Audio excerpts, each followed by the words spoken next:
How we take big decision in life. कैसे लेते हैं हम जिंदगी के बहुत बड़े डिसीजन। कभी सोचा है कि हमने अपनी लाइफ के सबसे बड़े डिसीजन सच में लेते कैसे हैं। हम सोचते हैं मैंने बहुत सोचा, एनालिसिस किया, प्रॉन्स प्रॉन्स कॉन सब देखे, डिसीजन तब जाके डिसीजन लिया। लेकिन जनरल फिलोसोफर फ्रेडरिक नीत्शे कहते हैं कि तुम डिसीजन लॉजिक से नहीं लेते, तुम डिसीजन इंस्टिंक्ट से लेते हो। किससे लेते हो? इंस्टिंक्ट से लेते हो। और बाद में उसे लॉजिक से जस्टिफाई करते हो। क्या करते हो? बाद में उसे लॉजिक से जस्टिफाई करते हो। अब सुनने में थोड़ा अनकंफर्टेबल लगता है लेकिन सच है ये। चलो इसे एक सिंपल एग्जांपल से मैं इसको क्लियर करता हूँ। एक लड़का कहता है मुझे लड़की पसंद आई।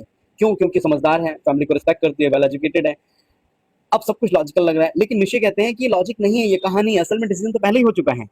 लड़के को अट्रैक्शन हुआ शायद ब्यूटी से, लड़की को अट्रैक्शन हुआ शायद सिक्योरिटी, स्टेबिलिटी, पोटेंशियल से, और फिर दिमाग ने एक सुंदर सी कहानी बना दी। क्या कर दी? सुंदर सी कहानी बना दी। मैंने सोच समझ कर डिसीजन लिया। और अब एक गहरी बात समझो, लॉजिक नया है, इंस्टिंक्ट बहुत पुराना है। अब कहोगे कितना पुराना? तो भाई एवोल्यूशन के हिसाब से अगर आप पढ़ोगे तो इंस्टिंक्ट कम से कम 60 करोड़ साल पुराना है। 60 करोड़ साल पुराना है। और लॉजिक को आए 3 लाख साल हुए हैं, मात्र 3 लाख साल। तो और लॉजिकली और लॉजिक कंपेटेबिलिटी नया है, बहुत नया है। इसलिए सब जब जब स्ट्रेस आता है आपकी लाइफ में तो आप कहते हो मेरा दिमाग खराब हो रहा है, मेरा दिमाग खराब हो रहा है, क्योंकि लॉजिक काम करते ही नहीं है। लॉजिक सबसे पहले टूट जाता है।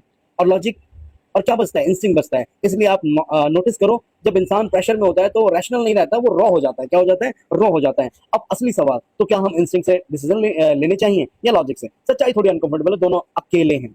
अकेले हैं और डेंजरस है, खतरनाक है। सिर्फ इंस्टिंक्ट तो आप इम्पल्सिव बन जाओगे। क्या हो जाएगा? इम्पल्सिव। और सिर्फ लॉजिक तो आप कंफ्यूज होते रहोगे और शायद कभी डिसीजन नहीं ले पाओगे। तो फिर सही तरीका क्या है? मैं अगर डिसीजन लेता तो मैं क्या करता? पहले मैं अपने इंस्टिंक्ट्स को सुनता, जो अंदर की अंतरात्मा जो कहती है उसको मैं पहले सुनता, मुझे अंदर क्या फील हो रहा है, और लॉजिक को बुलाता और क्या फीलिंग प्रैक्टिकल भी है। और फिर एक तीसरी चीज ऐड करता, टाइम। क्योंकि सच्चा इंस्टिंक्ट टाइम के साथ स्टेबल रहता है। फेक अट्रैक्शन फेड हो जाता है। फेक अट्रैक्शन क्या हो जाता है? फेड हो जाता है। तो अगली बार जब भी लाइफ में कोई बड़ा डिसीजन लेना हो तो इन 3 चीजों का ध्यान रखें। गलती तो आप फिर भी करेंगे। हम डिसीजन दिल से लेते हैं, दिमाग सिर्फ उसकी कहानी लिखता है। क्या करता है? दिमाग सिर्फ उसकी कहानी लेता है, लिखता है। तो ये एक लॉजिक वर्सेस इंस्टिंक्ट की कहानी थी और उसमें मैंने टाइम को जोड़ दिया। टाइम का एडिशन बहुत जरूरी है जिससे कि आप वेरीफाई कर सकते हो कि वाकई में क्या है, सही है।